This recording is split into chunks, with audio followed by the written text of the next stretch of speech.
We're absolutely thrilled to have you with us. Today, we're breaking down the diagnostics of one of your car's most unsung safety heroes. I'm talking about the brake booster. We're going to figure out exactly what happens when this critical component starts to fail, and more importantly, how you can spot the warning signs well before it becomes a major, and frankly terrifying, hazard on the road. Okay, let's dive into this. I want you to imagine a very real, very scary scenario for a second. You're driving along, everything's totally fine. You go to press the brake pedal as you normally do to slow down, and suddenly, it feels like you're doing a heavy leg press at the gym. The pedal is just rock solid. Now, your car still stops, sure, but it takes absolutely everything you have, every ounce of leg strength, just to push that pedal down. Why in the world did that happen? Well, that is the exact mystery we're going to solve today.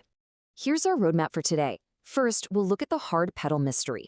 Then, how brake boosters work. Next up, warning signs of failure, followed by diagnosing the real problem. Then we have the lineup, and we'll wrap up with safety and next steps. Let's jump right into Section 1, the hard pedal mystery. Let's look at the actual numbers behind this, because it's pretty wild. A healthy vacuum brake booster actually amplifies the force of your foot by 4 to 8 times.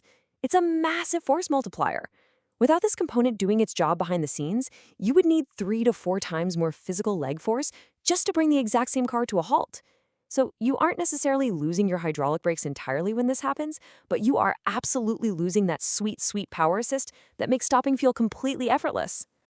Moving right along to Section 2, how brake boosters work. So, what is it exactly? Well, the brake booster is a crucial component sitting right there on the firewall, sandwiched right between your brake pedal and the master cylinder. Its whole job is to use pressure differences to multiply your braking force. Now, most standard gas engines use a conventional vacuum booster. To function properly, that setup requires about 18 to 22 inches of mercury at idle. But actually, it's worth noting that diesels, hybrids, and heavy-duty trucks, they might use a hydro boost system powered by a whopping 1,000 to 1,500 psi coming straight from the power steering pump, or sometimes even an electric vacuum pump. But how do these pressure differences actually stop your car? Let's break down the mechanics. Think of this whole process as a carefully orchestrated chain reaction. First up, your running engine generates a vacuum, which gets pulled into a sealed chamber right inside the booster housing. Then, the moment you tap that brake pedal, an air valve opens up, rushing outside atmospheric air into just one side of the booster. And here is where the magic really happens. There's a 7 to 11-inch thick rubber diaphragm splitting those chambers. The massive pressure difference between the vacuum on one side and the outside air on the other slams forcefully against that diaphragm. That thrusts a pushrod forward into the master cylinder, which creates the hydraulic pressure that finally clamps down on your wheels. Pretty ingenious, right? All right, Section 3, warning signs of failure. Now, what's really interesting about this slide is how these early warning signs pop up before total failure. You might feel the pedal getting a bit harder to press, especially when you're just crawling along at low speeds.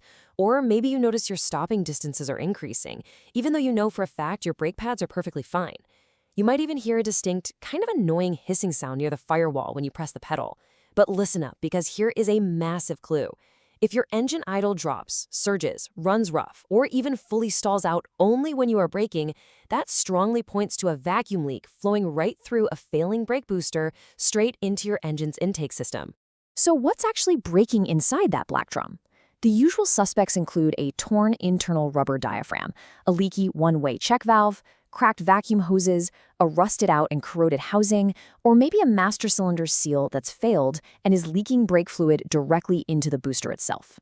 But remember this, because it's super important. Rubber degrades over time. It's inevitable. And the most common culprit by far, a cracked or torn rubber diaphragm, literally cannot be repaired. If that piece of rubber tears and fails, the whole booster just has to be swapped out entirely. No patches, no quick fixes, the whole shebang.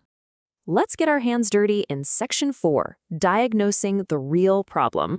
You can actually perform a classic diagnostic test for this right in your own driveway to check your vacuum reserve. It's super easy.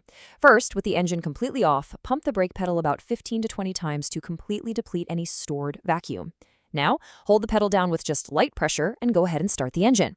You should feel the pedal drop slightly downward and feel a bit softer as that vacuum finally reaches the booster.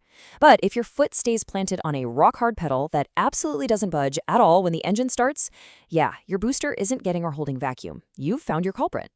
Section 5, the lineup. Booster versus master cylinder. And this brilliantly illustrates the difference between these two major brake failures, which is vital so you aren't throwing money out the window replacing the wrong parts. A brake booster failure is almost always characterized by a hard pedal, really high pedal effort, and sometimes that telltale hissing noise. Contrast that with a master cylinder failure. An internal fluid bypass there gives you a soft, spongy pedal that gradually just sinks right to the floor under constant pressure. Bottom line here, booster means a hard pedal, master cylinder means a soft pedal. We also need to explicitly rule out a really common red herring. Grinding, squealing, or heavy vibrations, those point straight to worn brake pads or rotors down at the wheels. That is not your brake booster. Remember, the booster is just a force multiplier up on the firewall. If you hear metal grinding, the friction materials at your wheels are shot, for sure, but that absolutely will not cause the classic rock-hard pedal we've been talking about today. Finally, Section 6, Safety and Next Steps. So the crucial point is that driving around with a failing booster is a very serious safety risk. Emergency braking becomes incredibly physically demanding, and your stopping distances increase to a really dangerous degree. You can technically still stop the car, but you're going to need far more leg force and a whole lot more room immediately in front of you. As far as routine maintenance goes, you really should inspect the vacuum hose and check valve every 20,000 to 30,000 miles. And please, whatever you do, never ignore a hissing pedal. Catching it early is an easy fix. Ignoring it just leads to a really scary stopping situation down the road. I want to leave you with this somewhat provocative question to think about. Is your car trying to tell you something before your next sudden stop? The next time you slide into the driver's seat, just pay very, very close attention to exactly how that pedal feels under your foot. Listen to your car. Catching these early warning signs, it might just save your life.